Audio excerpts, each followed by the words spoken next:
Dear students, हम पढ़ रहे हैं computer fundamental. Now we start with our next topic, computer as data and information. आप अपनी लास्ट वीडियो में पढ़ चुके हो व्हाट इज कंप्यूटर.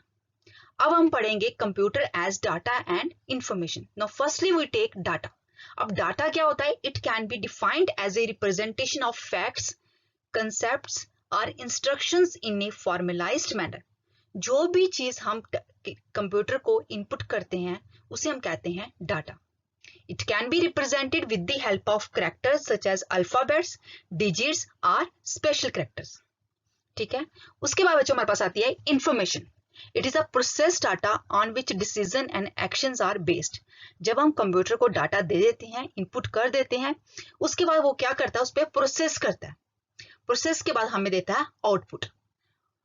जो आउटपुट हमें मिलता है वो होती है हमारी information. Data represented in useful and meaningful form.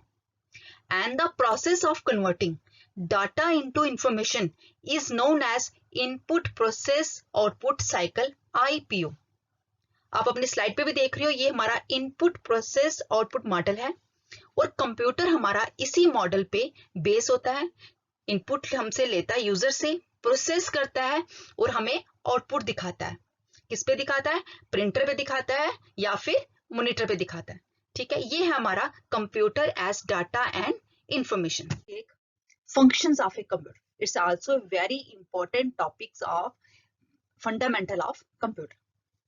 There are basically 4 functions in a computer: input unit, output unit, CPU, and the last one is memory. Now firstly we take input unit. अब input unit क्या होता है? Input unit में आते हैं हमारे input devices जो computer के साथ अटैच होते हैं और ये हेल्प करते हैं कंप्यूटर को डाटा इनपुट करने में. अब जो मेन हमारे जो इनपुट डिवाइसेस हैं वो हमारे हैं कीबोर्ड, माउस, जॉयस्टिक. अब जो बेसिक फंक्शन है इनपुट डिवाइसेस का वो क्या है? It accept data and instruction from the outside world. ये क्या करेगा? या आपसे डाटा और इंस्ट्रक्शन लेगा. It convert the data and instruction computer acceptable form. क्योंकि बच्चों आपको पता है कि कंप्यूटर जो है हमारी लैंग्वेज नहीं समझता.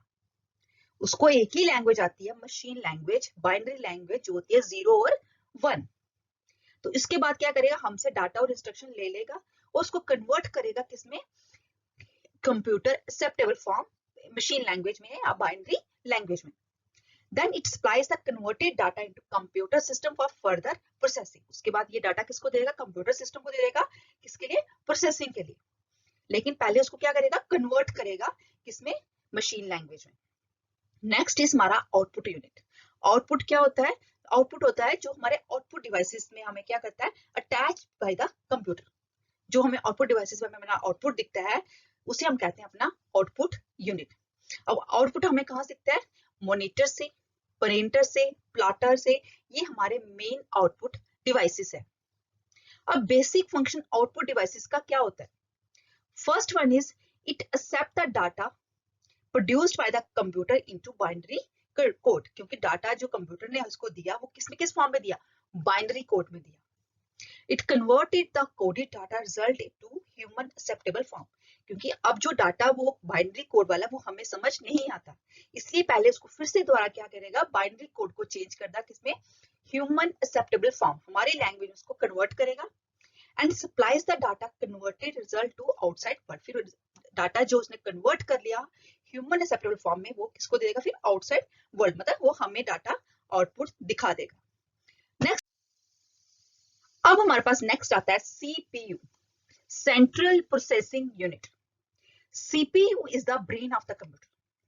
जैसे हम लोगों का अपना ब्रेन होता है, हमारी सारी बॉडी की एक्टिविटीज, सारा कंट्रोल जो हमारा ब्रेन करता है, ऐसे ही कंप्यूटर सिस्टम में जो CPU है वो कंप्यूटर का ब्रेन होता है.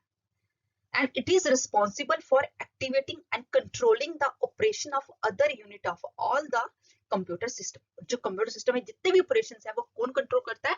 CPU. And CPU has 3 components which are responsible for different functions. कौन से? Control unit, ALU, arithmetic logic unit, and the last one is memory. अब हम लेते हैं memory. The memory of a computer is often called main memory और primary memory. Memory को हम क्या कहते हैं, ये मेन मेमोरी है या प्राइमरी मेमोरी है। And it is generally the third component of CPU. और मेमोरी का काम क्या होता है, स्टोर करना data and instruction before processing start. Similarly it store the intermediate result, जो हमारे इंटरमीडिएट रिजल्ट होते हैं वो भी मेमोरी क्या करता है, स्टोर करके रखता है। And when the task is performed it clear its memory and the memory space is then available. जब हमारा काम खत्म हो जाता है ये मेमोरी को क्लियर करता है और मेमोरी स्पेस अवेलेबल हो जाती है। अब नीचे अब आपने देखो फिगर में, यहाँ हमारे 4 कंपोनेंट्स हैं, इनपुट, आउटपुट, प्रोसेसिंग और स्टोरेज। इनपुट हो गया कीबोर्ड और माउस, स्टोरेज हो गया हमारा हार्ड ड्राइव, प्रोसेसिंग हो गया सीपीयू और आउटपुट में हमारे पास आया मॉनिटर और प्रिंटर। नेक्स्ट बच्चों अभी इसी को हम रिप्रेजेंट कर रहे हैं block diagram of a computer में।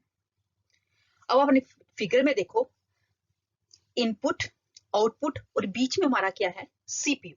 उस सीपीयू को अगेन डिवाइड किया है 3 पार्ट्स में, control unit, arithmetical logic unit and the last one is memory unit. अब कंट्रोल यूनिट क्या होता है, कंट्रोल यूनिट होता है बेसिकली कि कैसे कंट्रोल सबको क्या करता है, कोऑर्डिनेट और मैनेज करता है all the components of computer system. जो इसके साथ जो कंपोनेंट्स लगे होते हैं उनको कोऑर्डिनेट करता है और मैनेज करके रखता है। ये एक मतलब मैनेजमेंट का काम जो है वो कंट्रोल यूनिट करता है।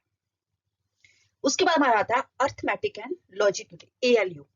जो भी हमारे अरिथमेटिक ऑपरेशंस होते हैं, प्लस, माइनस, मल्टीप्लाई, डिवाइड या फिर कंपैरिजन, कोई भी ऑपरेशन जो है वो किसके पास आ जाता है, ALU के पास। ALU उन पे काम करता है, प्रोसेस करके रिजल्ट बैक दे देता है मेमोरी को। और मेमोरी क्या करता है, ये स्टोरेज का काम करता है। When the processing start होने से पहले इसको स्टोर करके रखता है। इवन इंटरमीडिएट रिजल्ट जो होते हैं उनको भी ये मेमोरी यूनिट क्या करता है, store. Now next is characteristics of computer. First one is speed. Computers are much faster as compared to human beings. A computer can perform a task in a minute that may take days if performed manually. Accuracy. Computer performs its task with great accuracy. Next is reliability. Computers are more reliable than human beings as they never get bored and tired. Next is storage capacity. Computers can store large amount of data. It can store various document, articles in a memory which can be retrieved when required. Next is versatility. Computer can perform repetitive job efficiently. We can listen songs while working on MS Word. इसका मतलब है कि जैसे हम MS Word पे काम कर रहे हैं उसके साथ ही हम म्यूजिक सुन सकते हैं, मतलब 2 ऐप हम इकट्ठे इस पे चला सकते हैं। तो ये थी characteristics of computer. Thank you student, thank you for this video.